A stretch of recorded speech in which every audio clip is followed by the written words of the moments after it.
இயேசு ஜீவிக்கிறார். சுவிசேஷ ஊழியம் வழங்கும் ஜீவ வார்த்தைகள். கிறிஸ்துவில் பிரியமானவர்களே, ஆண்டவராகிய இயேசு கிறிஸ்து நாமத்தில் உங்களை யாவரையும் அன்போடு வாழ்த்தி வரவேற்கிறோம். இயேசு ஜீவிக்கிறார் ஊழியத்தின் சார்பாக ஜீவ வார்த்தைகள் நிகழ்ச்சிக்கு வந்து உங்களை கர்த்தர் ஆசீர்வதிப்பாராக. ஒவ்வொரு வாரமும் இதே நேரத்தில் இந்த வார்த்தைகளை கேளுங்கள், அநேகரை கேட்க செய்யுங்கள். ஊழியங்களிலே பயன்படுத்த விரும்பினாலும் எங்களுடைய வெளியீடுகள் தேவையானாலும் எங்களோடு தொடர்பு கொள்ளுங்கள்.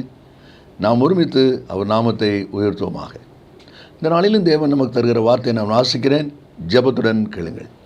யோபின் புஸ்தகம் 14ஆம் அதிகாரம் 7, 8, 9 வசனங்கள். யோபு 14ஆம் அதிகாரம் 7, 8, 9 வசனங்கள். ஒரு மரத்தை குறித்தாவது நம்பிக்கை உண்டு. அது வெட்டி போட்டாலும் திரும்ப தழைக்கும். அதன் இளங்கிளை துளிர்க்கும். அதன் வேர் தரையிலே பழையதாகி அதன் அடிக்கட்டை மண்ணிலே செத்தாலும் தண்ணீரின் வாசனையினால் அது துளிர்த்து இளம் மரம் போல கிளைவிடும். தண்ணீரின் வாசனையினால் அது துளிர்த்து இளம் மரம் போல கிளைகளை விடும். இந்த வார்த்தை கேட்கிற அன்பு நேச பிள்ளைகளே, மரமானது வேர் செத்துப்போன அந்த நிலைக்கு நேராக போனாலும் மழைக்காலங்கள் வரும்போது, தண்ணீர் வரும்போது அந்த தண்ணீரின் வாசனையினால் அது மீண்டும் அதுதான் வாசிக்கிறோம், துளிர்த்து இளம் மரம் போல கிளைவிடும் என்று சொல்லி அந்த வார்த்தை இருப்பதை நாம் அதில் பார்க்கிறோம். இந்த வார்த்தை கேட்கிற அன்பு நேச பிள்ளைகளே, தண்ணீரின் வாசனையினால் அது துளிர்க்கிறது என்று சொல்லப்பட்டிருக்கிறது. ஆவிக்கிற விசுவாச வாழ்க்கையிலே சோதனையினாலே, வேதைகளினாலே, வாழ்க்கையில் வருகிற போராட்டத்தினாலே ஆவிக்கிற வாழ்க்கையில் பின்தங்கினவர்களும் வழுவி போனவர்களும் சருகி போனவர்களும் உண்டு. ஒருவேளை இந்த வார்த்தை கேட்டுக்கொண்டிருக்கிற நீங்கள் கூட ஒரு நாளிலே நான் எவ்வளவாய் ஜெபிப்பேன், எவ்வளவாய் ஓடி ஓடி ஊழியம் செய்வேன், ஆத்துமாக்களை ஆதாயம் பண்ணினேன், இன்றைக்கு முடியவில்லை என்று சொல்லி ஏதோ ஒரு நஷ்டத்தினால, ஏதோ ஒரு கஷ்டத்தினால சோர்ந்து தளர்ந்து போயிருக்கீங்களா? ஆதி அன்பு இல்லையே, ஆதி மேன்மையை நான் இழந்து விட்டேனே என்கிற ஒரு நிலையில் இருக்கிறீர்களா? உங்களுக்கு தான் இந்த வார்த்தை கர்த்தர் கொடுக்கிறார். தண்ணீரின் வாசனையினால் அது துளிர்த்து இளம் மரம் போல கிளைவிடும் என்று சொல்லி இந்த வார்த்தை இருப்பதை நாம் அதில் பார்க்கிறோம். இந்த வார்த்தை கேட்கிற அன்பு நேச பிள்ளைகளே, உங்களுடைய வாழ்க்கையின் அனுபவத்தையும் சற்று யோசித்து பாருங்கள். இன்றைக்கி ஆவியானவர் நமக்கு கொடுக்குற ஆலோசனை என்ன? தண்ணீரின் வாசனையினால் என்று சொல்லி அந்த வார்த்தை சொல்லப்பட்டிருக்கிறது. எதை குறிக்கிறது? ஆவிக்கிற வாழ்க்கையில், விசுவாச வாழ்க்கையிலே இந்த தண்ணீரின் வாசனை என்கிற அனுபவங்கள் எதை நமக்கு முன்பாக வைக்கிறது என்பதை குறித்து தான் நம்ம சிந்திக்க போகிறோம். அதற்கு முன்பாக ஏசாயா 58ஆம் அதிகாரத்தில் 8வது வசனத்தை நான் வாசிக்கும் போது, விடியற்கால வெளுப்பு போல உன் வெளிச்சம் எழும்பி உன் சுகவாழ்வு சீக்கிரத்தில் துளிர்க்கும். உங்கள் சுகவாழ்வு சீக்கிரத்தில் துளிர்க்கும். எதில் நஷ்டமடைந்தீர்களோ, தொழில் நஷ்டமா, பண நெருக்கடியா, ஒருவேளை கையின் பிரயாசத்தில் ஆசீர்வாத குறைவை கண்டீங்களா? கர்த்தருடைய வார்த்தை உங்களுக்காக சொல்லப்பட்டிருக்கிறது. சீக்கிரமாய் உங்கள் சுகவாழ்வு துளிர்க்கும் என்று சொல்லப்பட்டிருக்கிறது. அதே அதிகாரத்தில் 11ஆம் வசனத்தை நாம் வாசிக்கிறோம். நமக்கு அறிமுகமான ஒரு வார்த்தை, கர்த்தர் நித்தமும் உன்னை நடத்தி மகா வறட்சியான காலங்களில் உன் ஆத்துமாவை திருப்தியாக்கி உன் எலும்புகளை நினமுள்ளதாக்குவார். நீ நீர்ப்பாய்ச்சலான தோட்டத்தை போலவும் வற்றாத நீரிட்டை போலவும் இருப்பாய் என்கிற வார்த்தையின் ஆசீர்வாதத்தை கொடுப்பதற்கு கர்த்தர் இந்த கால வேளையிலே போதுமானவராயிருக்கிறார். இந்த வார்த்தை கேட்கிற அன்பு நேச பிள்ளைகளே, தண்ணீரின் வாசனையினால் அது துளிர்க்கும் என்று சொல்லப்பட்டிருக்கிறதே, இந்த தண்ணீரின் வாசனை என்பது எதை குறிக்கிறது? அதைத்தான் வாசிக்க போகிறோம். முதலாவது 2 கொரிந்தியர் 3ஆம் அதிகாரம் 17ஆம் வசனத்தில் வாசிக்கிறோம், கர்த்தரே ஆவியானவர், கர்த்தருடைய ஆவி எங்கேயோ அங்கே விடுதலையும் உண்டு. கர்த்தரே ஆவியானவர், கர்த்தருடைய ஆவி எங்கேயோ அங்கே விடுதலை உண்டு. இந்த தண்ணீரின் வாசனை என்பதில் கொடுக்கப்படுகிற முதல் அனுபவம் என்னவென்றால் ஆவியானவர். ஆவியானவர் செயல்படுவதற்கு யார் தங்கள் வாழ்க்கையில் இடம் கொடுக்கிறார்களோ, யார் தங்களை அர்ப்பணிக்கிறார்களோ, அவருடைய வாழ்க்கையில் துர்ந்து போன ஊற்றிலே நீர் ஊற்று உண்டாகும். தளர்ந்து போன கால்கள் பலன் அடையும். காரணம் என்ன? ஆவியானவர் அதை செய்கிற தேவன்.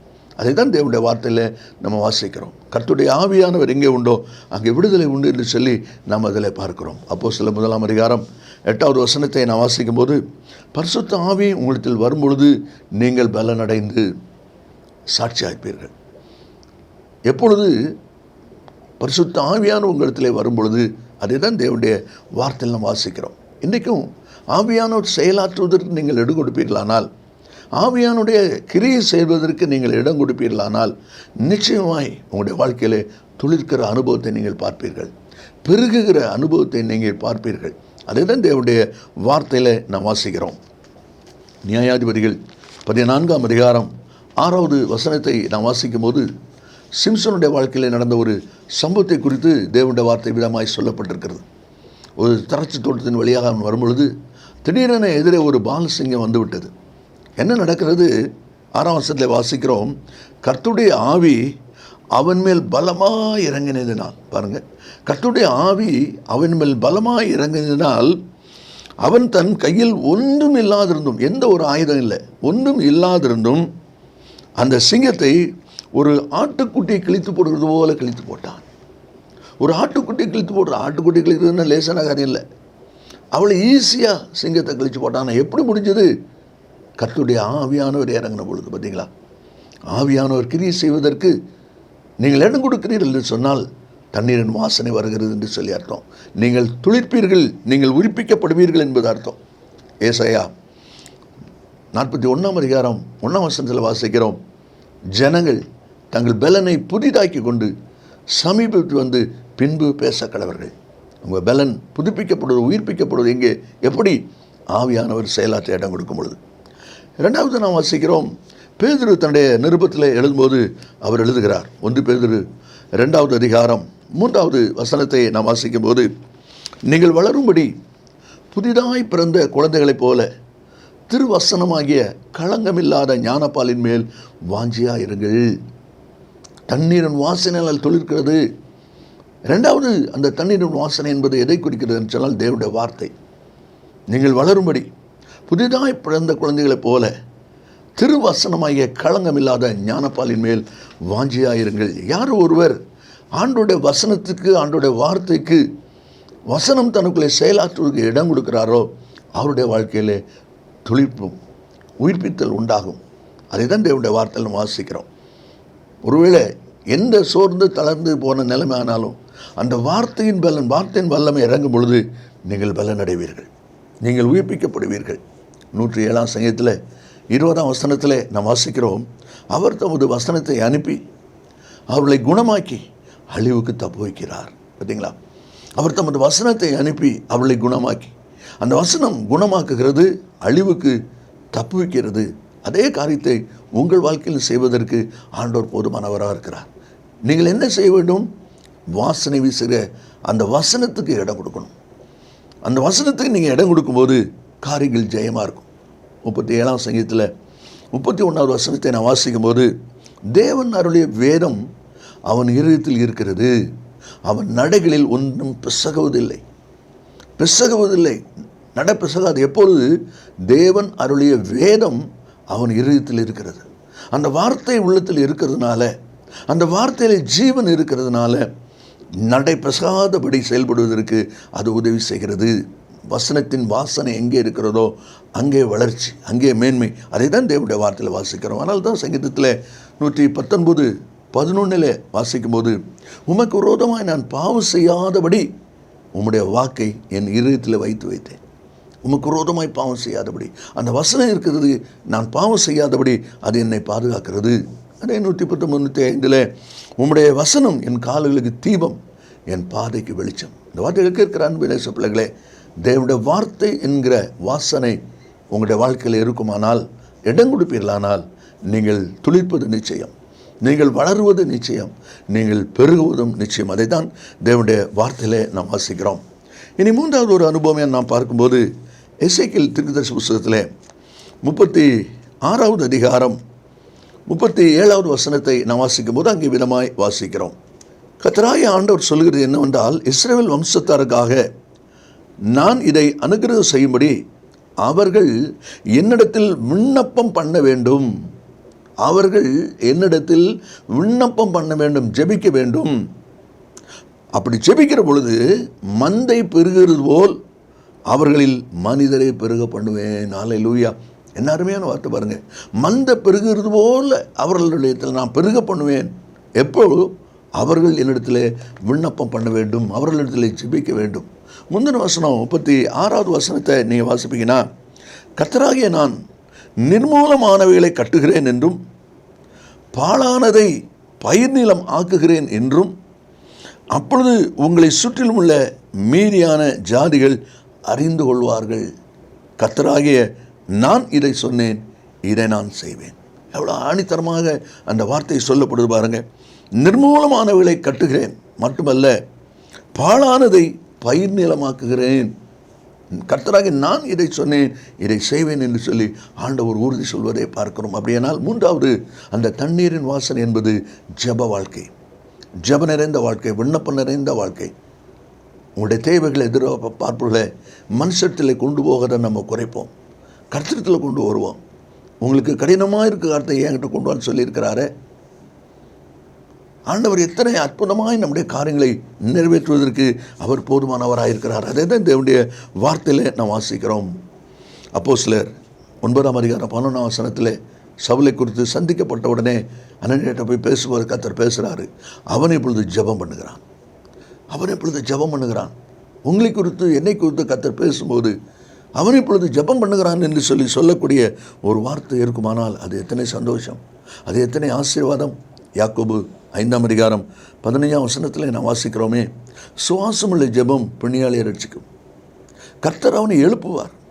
அவன் பாவம் செய்தவனானால் அது அவனுக்கு மன்னிக்கப்படும். எப்பொழுது? சுவாசமுள்ள ஜெபம். பார்த்தீங்களா? அப்போ எந்த அளவுக்கு கர்த்தருடைய ஜெபத்தில் நாம் முக்கியத்துவப்படுத்துகிறோமோ, ஜெபத்தில் தேவனோடு பேசுகிறதில் நாம் அமர்ந்திருக்கிறோமோ, அவ்வளவாய் நாம் துளிப்போம், நாம் உயிரோடுவோம், நாம் பெருகுவோம். அதுதான் தேவனுடைய வார்த்தை சொல்வதை பார்க்கிறோம். தபித்தாள் என்கிற சீசி மரித்து போனாள் என்பதை அறிந்தவுடனே பேதுரு அழைச்சி கொண்டு வராங்க. அப்போ பேதுரு என்ன செய்கிறார் என்று சொல்லி நீ பார்ப்பிலானால், அப்போஸ்தலர் 9ஆம் அதிகாரம் 40வது வசனத்தில் பேதுரு முழங்கால் படியிட்டு ஜெபம் பண்ணி பிரேதத்தின் புறமாக திரும்பி, தபித்தாளே எழுந்துருன்னு சொன்னான். அவள் எழுந்து உட்கார்ந்து, மரித்து போன அந்த சீசி எழும்பி உட்காருகிறா. எப்படி? அந்த வசனத்தை பாருங்கள். முழங்கால் படியிட்டு ஜெபம் பண்ணி அதுக்கு பிறகு தான் பிரேயத்துக்கு பிறகு திரும்புகிறா. அந்த ஜெபம் தான் தன்னை திடப்படுத்திக் கொள்வது, தன்னை பலப்படுத்திக் கொள்வது. அந்த ஜெபத்துக்கு இடம் கொடுக்கும்போது, விண்ணப்பத்துக்கு இடம் கொடுக்கும்போது அங்கே செயலாற்றுகிற அனுபவம் வருகிறது என்பதை நாம் அதில் பார்க்கிறோம். இந்த வார்த்தை கேட்கிற அன்பு நேச பிள்ளைகளே, தேவனுடைய சமூகத்தில் கர்த்தரோடு பேசுவதற்கு நீங்கள் எவ்வளவா இடம் கொடுக்கிறீர்கள் என்பதை யோசித்து பாருங்கள். கடைசியாக 2 கொரிந்தியர் 4ஆம் அதிகாரம் 15ஆம் வசனத்தை நாம் வாசிக்கும்போது அங்கே விதமாய் நாம் வாசிக்கிறோம். தேவனுடைய மகிமை விளங்குவதற்கு ஏதுவாக கிருபையானது அநேகருடைய ஸ்தோத்திரத்தினாலே பெருகும்படி இவையெல்லாம் உங்கள் நிமித்தம் உண்டாயிருக்கிறது. கிருபையானது அநேகருடைய ஸ்தோத்திரத்தினாலே பெருகும்படி. அப்படியானால் எவ்வளவு ஸ்தோத்திரம் நம்ம செலுத்துகிறோமோ, நன்றி செலுத்துகிறோமோ, துதி செலுத்துகிறோமோ, அவ்வளவாய் தேவனுடைய கிருபை நம்மிலே பெருகும். அதே தான் தேவனுடைய வார்த்தை சொல்வதை நாம் அதில் பார்க்கிறோம். தண்ணீரின் வாசனையினால் மரித்து செத்துப்போன அந்த வேர் திரும்ப முளைக்குது. எப்படி? அதுதான் 4வது ஒரு அனுபவம். அந்த தண்ணீரின் வாசனை என்பது துதி ஸ்தோத்திர பலி. யார் ஒருவர் எப்போதும் எல்லாவற்றிலும் ஆண்டவரை துதிக்க பழகுகிறோமோ, அதுதான் சங்கீதக்காரன் சொல்லுகிறான், கர்த்தரை நான் எக்காலத்தில் ஸ்தோத்தரிப்பேன். எக்காலம் என்பது 3 காலம். இழந்ததுக்காக ஸ்தோத்திரம், இப்போ நடக்கிறதுக்காக ஸ்தோத்திரம், இனி நடக்க போகிறதுக்காக ஸ்தோத்திரம். இந்த ஒரு அனுபவம் யார் யாருடைய வாழ்க்கையில் இருக்கிறோ அவர்கள் துளிப்பார்கள். உங்கள் வாழ்க்கையில் அப்படிப்பட்ட ஒரு அனுபவம் இருக்குமானா நீங்கள் துளிப்பீர்கள். அதை தான் தேவனுடைய வார்த்தை சொல்வதை நாம் அதில் பார்க்கிறோம். அப்போஸ்தலர் 28:15 வாசிக்கிறோம். பவுல் தேவனை ஸ்தோத்தரித்து தைரியம் அடைந்தான். அந்த ஸ்தோத்திரத்தில் அவனுக்குள்ளே தைரியம் உண்டாகிறது என்று பார்க்கிறோம். அப்போஸ்தலர் 16:25 சிறைச்சாலையில் தொழுமரத்தில் மாட்டப்பட்டிருக்கிற பவுலும் சீலாவும் தேவனை துதித்து பாடினார்கள், சிறைச்சாலை அசைந்தது. பார்த்தீங்களா? அப்படிப்பட்ட ஒரு ஆசீர்வாதம் அங்கே வருகிறதை பார்க்கிறோம். யோசுவா நாட்களில் எரியோக்கு விரோதமாக எரியோடு அவனோடு சேர்ந்து ஜனங்கள் தங்களுடைய கரங்களில் எக்காலத்தை ஊறிக்கொண்டு தேவனை ஆர்ப்பரித்தார்கள், ஸ்தோத்திரம் பண்ணினார்கள். எரியோ மதில் விழுந்தது என்பதை யோசுவா 6:20 வாசிக்கிறோம். இப்படிப்பட்ட அனுபவங்கள் எல்லாம் அதில் சொல்லப்பட்டிருக்குது. யோசபாத் நாட்களில் 2 நாளாகமம் 20:22 அவர்கள் பாடி துதி செய்ய தொடங்கின பொழுது சத்துருக்கள் வெட்டுண்டு விழும்படி கர்த்தர் செய்தார். இந்த வார்த்தை கேட்கிற அன்பு நேச பிள்ளைகளே, தண்ணீரின் வாசனையினாலே மரித்து போன அந்த துளிர், அந்த வேர் மீண்டும் அதை துளிர்க்கிறது. தண்ணீரின் வாசனை அனுபவம் என்ன? முதலாவது பரிசுத்த ஆவியானவர் செயலாற்ற இடம் கொடுப்பது. 2வது தேவனுடைய வார்த்தைக்கு முக்கியத்துவம் கொடுப்பது. 3வது நம்முடைய ஜெப வாழ்க்கை. 4வது கர்த்தரை எப்பொழுது துதி ஸ்தோத்திரம் செய்வது. நாம் செய்வோமா? நிச்சயமாய் நாம் துளிர்ப்போம். கிருபை நிறைந்த நல்ல ஆண்டவரே, ஆசீர்வதிக்கப்பட்ட இந்த அருமையான வேலைக்காய் ஸ்தோத்திரம். இந்த வார்த்தை கேட்கிற ஒவ்வொரு பிள்ளைகளும் ஆண்டவரே உம்மை எப்போதும் துதித்து ஸ்தோத்திரத்தை மகிமைப்படுத்தி தேவன் கொடுத்திருக்கிற அந்த ஆசீர்வாத நன்மைகளை சுதந்திரித்துக்கொள்ள கர்த்தர் உதவி செய்வீராக. நீர் சீக்கிரமாய் வரப்போகிறேன். அதற்குள்ளாய் தங்களை ஆயத்தப்படுத்திக் கொள்ள ஒவ்வொருக்கும் கிருபைதார். இயேசுவின் நாமத்தில் பிதாவே, ஆமென். மேலும் விவரங்களுக்கும் உங்கள் ஜெப தேவைகளுக்கும் நீங்கள் எங்களோடு தொடர்பு கொள்ள வேண்டிய முகவரி ஜீசஸ் லிவ்ஸ் காஸ்பல் மினிஸ்ட்ரீஸ், சகோதரர் John M Jeyaraj, 123A Dohnavur road, Mavadi, Nellai மாவட்டம், தென்னிந்தியா 627107. செல்போன் 9443113292.